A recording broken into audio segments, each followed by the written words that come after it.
น่ะคู่สองมาเพราะว่าขึ้นสอนด้วยแต่เขาเรามห้าเรามสี่นี่แหละ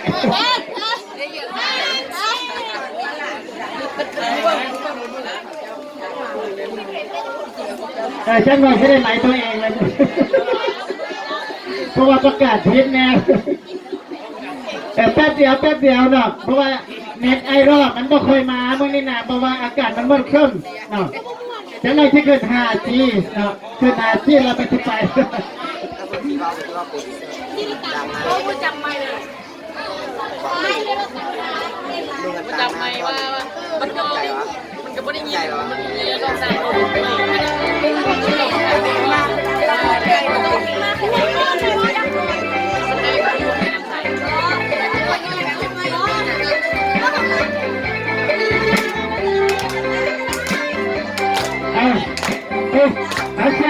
เสียใจกั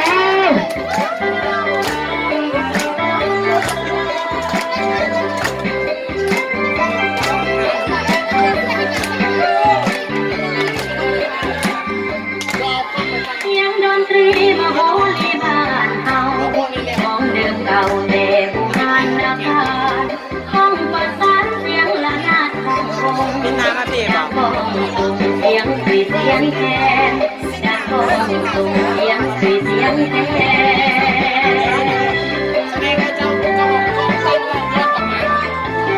ลีนาไปบน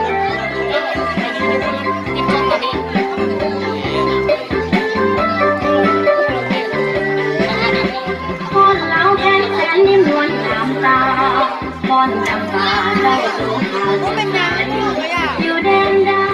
หัวใจบ่ลืมแสนสับซึ้งดังเสียงของแม่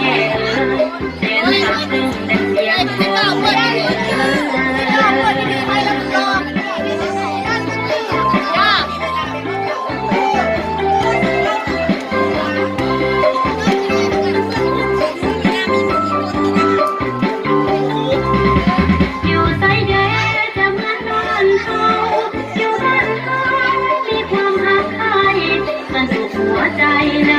ยิ้มไมตรีเมตตาลีน้องพี่ลาวเอ้ยเมตตาลีน้องพี่ลาวเอ้ย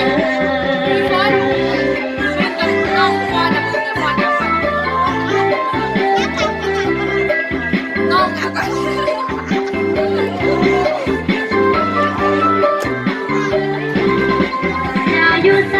อยู่ใกล้หรือไกลอยู่แดนใดยังโปรดปากเขา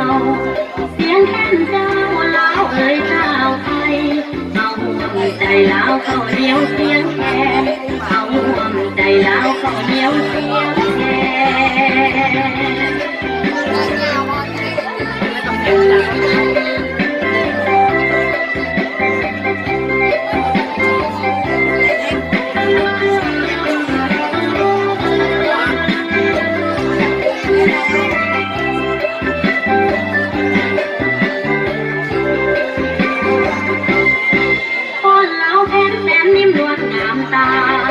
คนจำปาเจ้าโสภาสดใส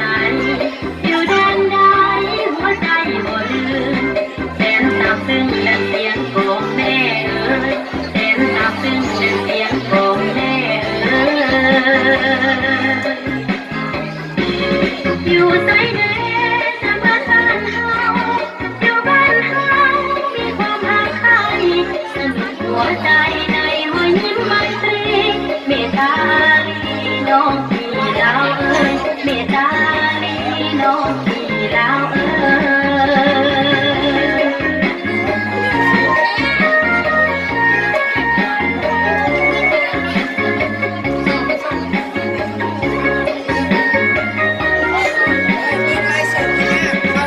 อยู่ไส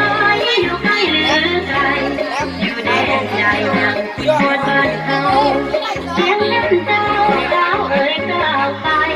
เอาห่วงใจลาวเขาเดียวเสียงแคนเอาห่วงใจลาวเขาเดียวเสียงแคน